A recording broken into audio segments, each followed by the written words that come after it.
Hey guys, this will be my second quick video that I'm posting for today.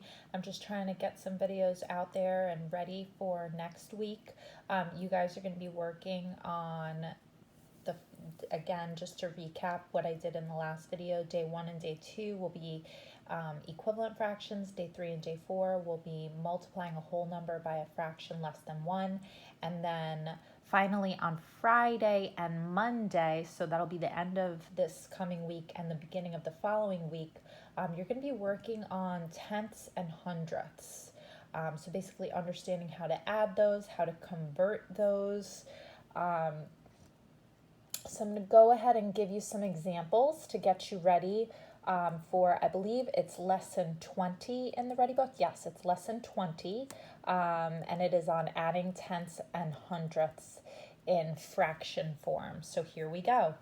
If we have 5 tenths and we're adding it to 60 hundredths, just like we talked about in the fraction video earlier, we cannot add different denominators. We will never add denominators. We have to somehow figure out a way to get these denominators to be the same before we can add. So just as a quick trick, anytime you're changing tenths to hundredths, we are multiplying by 10 because 10 times 10 equals 100.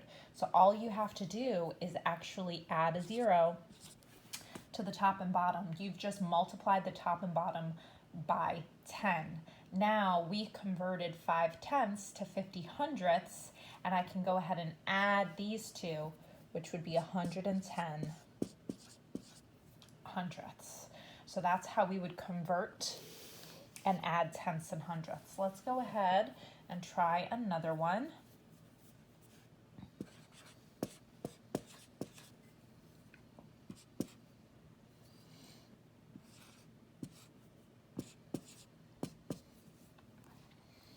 So I might, if we were in the classroom, do something like this for a practice problem with the group, because I want to see if I can trick you. I want to see if you're going to know which number to change. Now again, up here, we needed to look for where the tenths were. The tenths are over here now. Even though this is 3 hundredths and this is a single digit, a one-digit number, that does not mean that we're going to be adding a 0 to this. We have to go to where the tenths are because we're converting tenths to hundredths by multiplying the top and bottom by 10. So now I just changed 6 tenths to 60 hundredths, and I can go ahead and add across. That would give me 63 hundredths. Okay. There are going to be some questions, and Ready is infamous for giving questions that are going to have multiple answers. So just make sure that you're checking your answers carefully. And you're reading your questions carefully. You don't want to do anything too quickly and then make a mistake. But the last example that I'm going to be giving you is in word form, because I know that that's going to be on the Ready pages as well. So if you guys, sorry, my kids are coming in. I'm telling them go out. Come on, go, close the door, please. I love you guys. Say hi. Okay. Benny, I need you to go outside. Okay, Mommy's making a video. Yes, trials and tribulations of homeschooling. Oh, you want to give me a hug? Oh, thank you, honey. I love you. Okay, go sit with Charlotte, okay? Okay, bye-bye. Bye-bye. Yes, so yeah, every once in a while when I'm doing a video, they might pop in here, and I apologize for that. But so let's go ahead and get back to what I was about to say, which is converting when you're in word form. For example, on the Ready pages, I know there's something that looks like this. 1/10 plus 23